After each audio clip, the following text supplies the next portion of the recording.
Please welcome on stage our guest of honor, Engineer Ricky Lau, JP, Permanent Secretary for Development Works, Development Bureau, the Government of the Hong Kong SAR, for the opening address. Engineer Lau.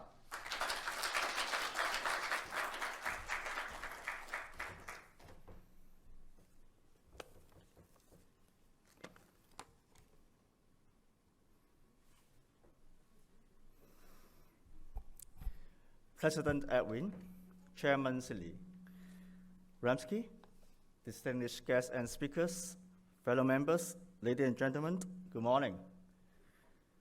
It is my great pleasure to speak in front of so many experts from legal and construction fields on this unique occasion. I would like to congratulate the Hong Kong Institution of Hong Kong, Institution of Engineers, for choosing dispute resolution as the theme of today's conference and approaching it from the perspective of both Hong Kong and our interaction with the Greater Bay Area.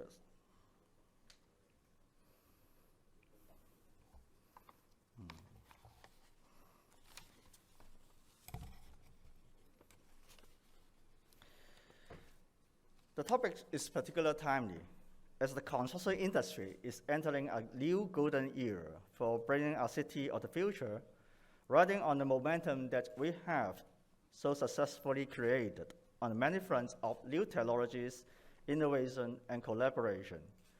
While it will take some time before we come out of the shadow of the COVID-19, the government's commitment in infrastructures is firm and clear, including the Northern Metropolis, the Land Town Tomorrow Vision, hospital development projects, new roads and wells, urban renewal projects, and public works and public housing projects, and other infrastructural developments. For the coming years, the total throughput of public and private development will be at a steady high level of 300 billion Hong Kong dollars per year. This very substantial commitment, along with our continuous drive for innovation, quality, efficiency, safety, and cost effectiveness, will place considerable strain on our industry capability and capacity. At the same time, the Greater Bay Area, enshrined in the 14th Five-Year National Development Plan, is bringing about enormous opportunities as well as fundamental change to the construction market boundaries and dynamics. This also underscores the pressing need of the whole industry to work together and create further synergy to meet the challenges ahead. From our experience, we note only too well of the undesirable and often damaging consequence of disputes. Apart from the time, costs, and effort incurred, disputes tend to widen the gap of misunderstanding and mistrust. Most unfortunately, they prevent the parties from generating solutions which otherwise would serve their best interests.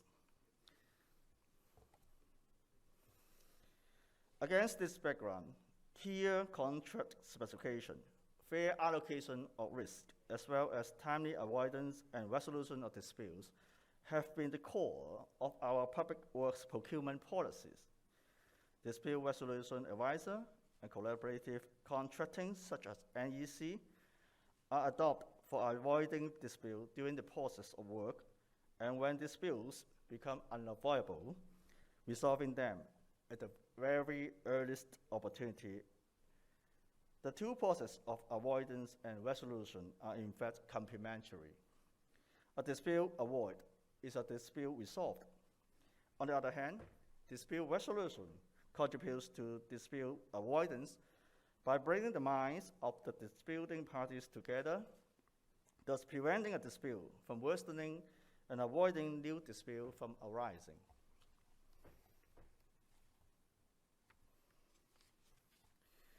This also echoes well with the government's policy of adopting the facilitative and consensual approach, such as dispute resolution advisors, NEC, and mediation, in preference to the adversarial approach of arbitration and legislation for resolving disputes in public works projects. The Dispute Resolution Advisors was introduced in around 1990. It is a system developed to cater for the extensive coordination work and hence the many claims and disputes arising in hospital development projects. Under the system, a DRA is jointly appointed by the parties from commencement to the end of the project, and the DRA is able to give timely advice on potential problems, working together with the parties to sort out the difficulties, and if a dispute becomes unavoidable, help the parties understand their positions and the path to settlement so as to facilitate win-win solutions. Today, the DRA system has been successfully adopted on many public works projects, with proven success in dispute avoidance and resolution.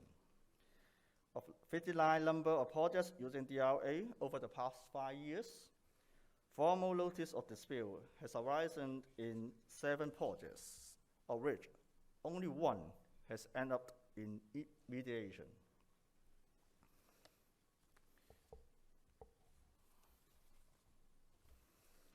The use of collaborative contracting, NEC, is another perfect example of helping the parties focus on productive work and results. The project management focus, together with the target cost and pen game sharing, provides a platform and right incentive for collaboration amongst the parties for sorting out problems, enhancing design and performance, and in turn, avoiding disputes.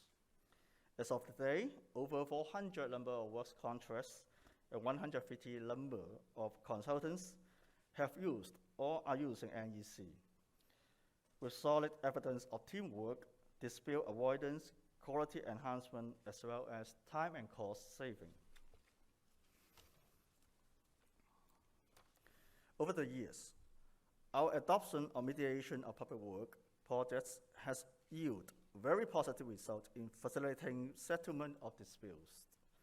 In 1999, the settlement of dispute provision of the general conditions was expanded, requiring mediation to be first considered before arbitration or litigation is invoked.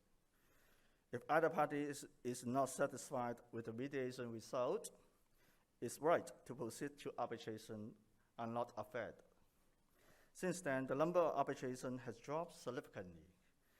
During the 5 years period leading to year 2000, 6 arbitrations were recorded, while in the latest 5 years, leading to year 2020, there was only 1 arbitration, with 7 disputes having been settled successfully through mediation.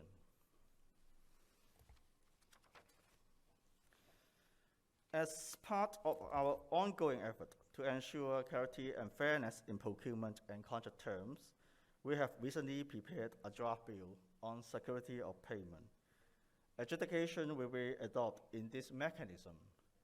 I'm glad that Hong Kong IE is one of the A and B. And taking this opportunity, may I ask for your earnest consideration and support of this piece of cornerstone legislation with the humble aim of protecting all parties' right for timely payment upon proper delivery of services. In leading changes to modernize our construction industry, we are also leveraging on the enormous economic and technological development of the Greater Bay Area. Already, we are seeing many consultants and contractors teaming up with specialists and suppliers across the border, particularly in the use of new technology, BIM, MIC. Also, following the arrangement of registration system with the Guangdong authorities, there will be abundant opportunities for our construction professionals to set up their business in the GBA and provide professional service there directly. Following the increase in cross-border business activities, I'm sure our engineers and lawyers will work together to refine the procurement procedures and contract documentation, and be prepared to address the difference in trade practice and legal jurisdiction, no doubt including dispute resolution mechanism. Meanwhile, Hong Kong will continue to promote our success story as an international deal-making and dispute resolution hub. It is pleasing to note that our deal of trade colleagues are in active engagement with Guangdong and Macau for strengthening exchanges and collaboration and jointly promoting legal development in the GBA. Also, a high-level working group on the GBA mediation platform has been set up to promote the use of mediation and solicit mediation users' confidence within the GBA. With our learned experts and practitioners here today, I'm sure you will have insightful sharing on the subject. In particular, the key success factors for win-win dispute resolution and how we can work together to share our good practices and success with our GBA partners and contribute to the national development. On this note, I wish the conference a very success and everyone a very fruitful and enjoyable day. Thank you very much.